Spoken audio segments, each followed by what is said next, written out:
What's up, everybody? Just a few months after Redfin said the housing market was starting to recover, they blamed housing market conditions for their most recent layoffs. GeekWire reported that Redfin laid off 201 employees last week, or 4% of their workforce, marking its third round of cuts in less than a year. So what's really happening? If they truly believe the housing market is on its way back up, why the recent layoff? And what does the data tell us about the future of the housing market? Well, let's dive right in. Redfin CEO Glenn Kelman said in his first quarter earnings that would-be buyers were starting to schedule more tours, a leading indicator that the market was on the rise. After the market bottomed out in November, when mortgage rates were over 7%, buyer demand started to return when rates eased. Alina Tatsinsky, a Redfin senior communications manager, told GeekWire on Thursday, "We're not out of the woods yet, but home buyers are coming off the sidelines." Redfin Deputy Chief Economist Taylor Marr wrote, "Tour requests experienced a year-over-year decline of 40% in November, but only a 20% decline in January and February. But one of the big problems is that these buyers who are back in the market regardless of the higher interest rates can't find enough homes to see because sellers simply aren't coming on the market. They simply don't want to trade in their low interest rates to then go buy something new with a much higher one." Although rates are down from their November peak, this week's average is 6.27%. Redfin reports that 85% of homeowners have an interest rate of less than 6%. Redfin data journalist Dana Anderson wrote, "People are reluctant to sell because they don't want to give up their low mortgage rates, it's hard to find another home to buy, and many Americans have recently moved." They cite a lagging supply as a key factor in declining home sales. Stubborn inflation, high interest rates, and a crisis in confidence in the banking system are keeping many would-be buyers and sellers sidelined, spokesperson noted. They report that new listings of U.S. homes for sale dropped 25% from a year earlier during the 4 weeks ending April 9, continuing an 8-month streak of double-digit declines. That's the biggest drop since the start of the pandemic, but there was a holiday weekend effect. Easter fell a week earlier this year than it did last year, so it is possible that Easter weekend created a larger new listings decline than it would have if it fell during the same period as last year. With less transactions in 2023, Redfin is cutting costs to preserve their bottom line with another round of layoffs. Both Redfin and Zillow posted pretty big losses last year, and both have shut down their iBuying program. Redfin's net loss in 2022 was $321 million,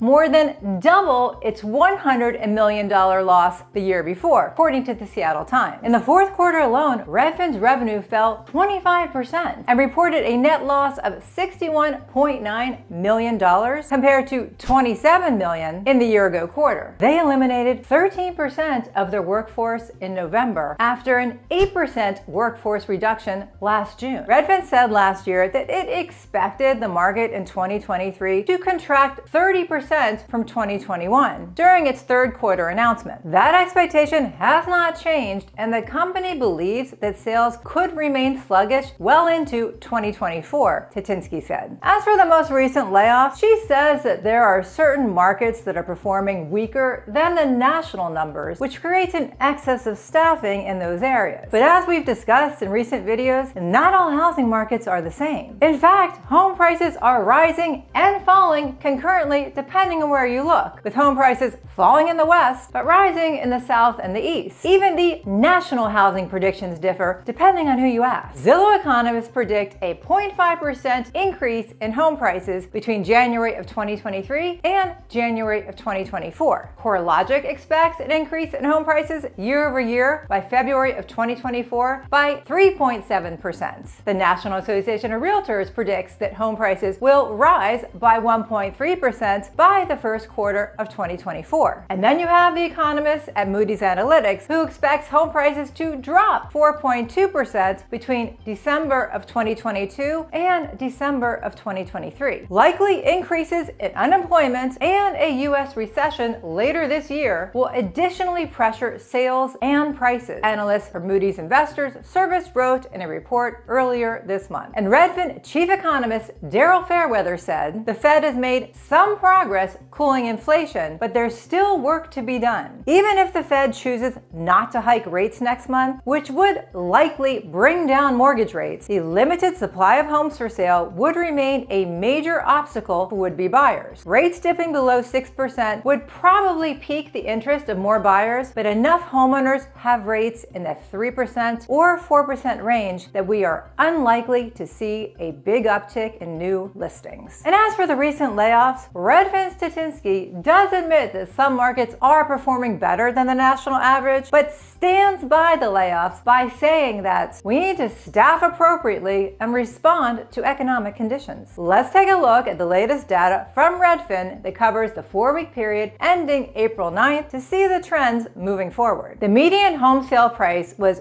$364,366, down 2.3% from a year earlier, the biggest decline in more than a decade, and the 7th week in a row of price declines after more than a decade of price increases. The median asking price of newly listed homes was $391,200, essentially flat, up 0.1% year over year. That's the smallest increase since May of 2020. Pending home sales are down 18.8% year over year, the biggest decline in more than 2 months. This is actually startling considering we are in the busiest time of the year for the housing market. Pending home sales fell in all of the 50 most populous U.S. metros. They declined most in Las Vegas, down 45.7% year over year, followed by 4 West Coast metros. San Jose, California, down 42.9%, Seattle down 42.4%, Portland, Oregon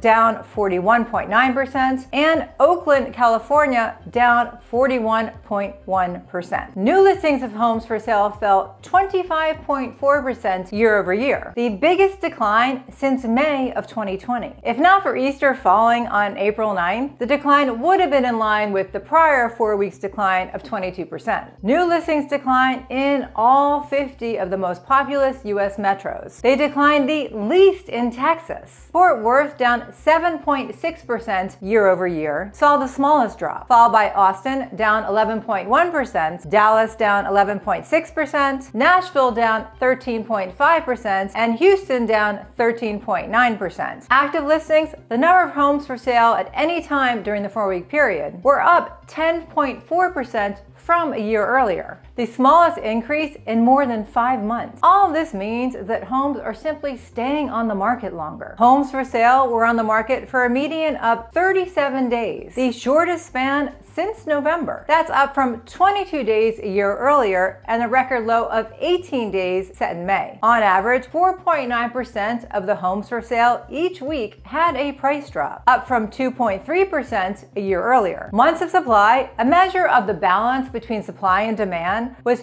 2.8 months, down from 3.2 months a month earlier and up from 1.9 months a year earlier. So it's pretty obvious that the market is contracting everywhere. I can tell you firsthand experience, here in the DC area, we have very little inventory. So good houses are still selling in multiple offers with bidding wars and going way over asking. There's just not enough inventory and buyers are really frustrated. What's happening where you guys are? Are you seeing foreclosures and price drops and a lot of inventory? Or are you seeing what I'm seeing, which is multiple offers again and bidding wars again and the craziness again? Definitely comment below, tell us where you are and tell us what you're seeing. A recent report from Black Knight breaks it down in my last video, so definitely check it out because I think it's really interesting. Thanks for watching. I do appreciate it. Bye!